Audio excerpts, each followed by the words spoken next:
Kapag ginagamit natin ang likas na yaman, siguraduhin nating napapalitan ito para mapatuloy ang pinakapakinig.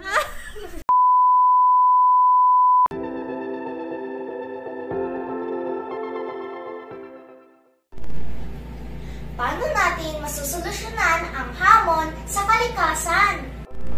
Hello kaibigan! Ako nga pala si Mika.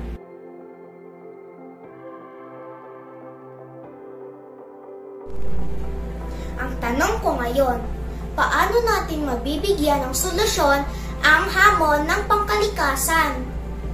Alam niyo ba na ang puno, tubig, at hangin ay pinagkukunang yamang natin. Kaya huwag natin ito inaabuso o sinisira. Para masolusyonan natin ito, una, magtanim ng puno. Pangalawa, magtipid ng tubig at kuryente. Pangatlo, huwag magtapon ng basura kahit saan.